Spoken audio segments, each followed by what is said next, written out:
Assalamualaikum warahmatullahi wabarakatuh. Bagaimana kabarnya semua? Semoga dalam keadaan yang sehat dan baik ya. Di pertemuan kali ini, kita akan membahas tentang teori produksi. Materi ini adalah materi pertama kita dalam pembelajaran ekonomi. Nah, baik, sebelumnya kita bahas terlebih dahulu produksi itu apa sih? Jadi, produksi itu merupakan suatu kegiatan yang dikerjakan untuk menambah nilai guna barang atau benda baru, sehingga lebih bisa bermanfaat dalam memenuhi suatu kebutuhan. Nah, di dalam produksi itu terbagi menjadi dua output, di mana terdapat produksi barang dan juga produksi jasa. Nah, jadi produksi barang adalah kegiatan menambah daya guna suatu benda dengan mengubah sifat dan bentuknya. Sedangkan pada produksi jasa, kegiatan menambah daya guna suatu benda tanpa mengubah bentuknya.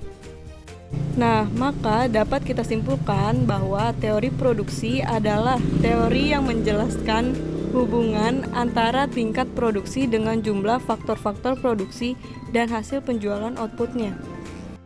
Nah, adapun faktor-faktor produksi adalah sebagai berikut. Yang pertama yaitu tanah atau sumber daya alam, lalu yang kedua tenaga kerja manusia atau sumber daya manusia, yang ketiga adalah modal, lalu yang keempat yaitu keahlian keusahawan.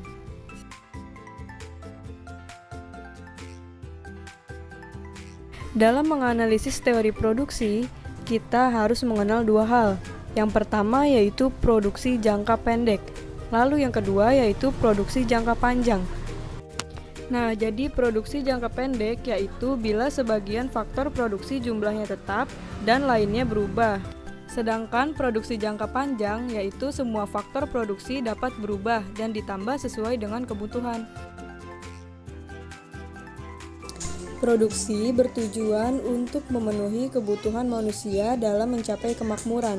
Dan kemakmuran tersebut dapat tercapai jika tersedia barang dan jasa dalam jumlah yang mencukupi.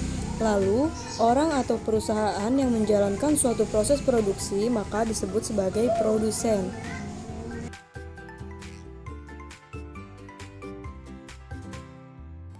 Ada pula fungsi produksi. Fungsi produksi adalah fungsi yang menggambarkan hubungan antara faktor produksi yang dipergunakan untuk menghasilkan output tertentu.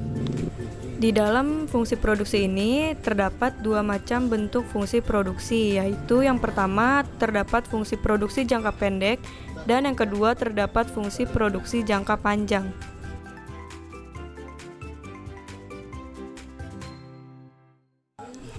Nah, pada fungsi produksi jangka pendek artinya adalah fungsi produksi di mana paling tidak ada satu faktor produksi yang bersifat tetap.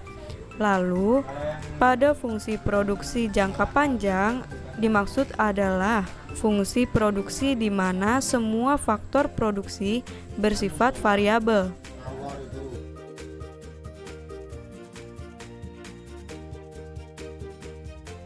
Nah, jadi fungsi produksi ini sangat penting bagi suatu proses kegiatan produksi, dikarenakan fungsi produksi dapat menunjukkan sifat hubungan di antara faktor produksi dan tingkat produksi yang dihasilkan.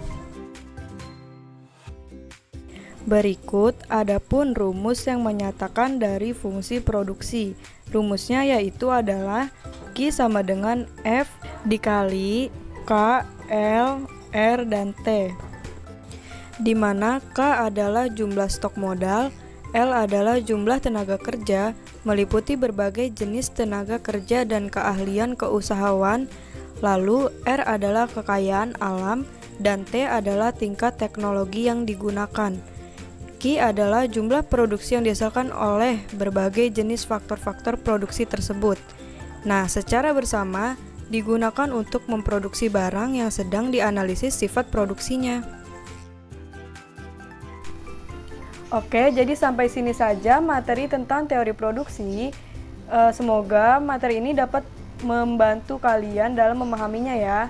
Selanjutnya saya akan memberikan tugas kepada kalian. Jadi silakan kalian cari salah satu kegiatan produksi, lalu kalian analisis, buatlah analisis terkait suatu produksi sesuai dengan tahapan-tahapannya. Nanti silakan langsung dikumpulkan saja ke Google Classroom. Dan jangan lupa untuk mengisi link yang telah saya berikan di WhatsApp group untuk mengevaluasi pelajaran kita pada hari ini. Terima kasih. Wassalamualaikum warahmatullahi wabarakatuh.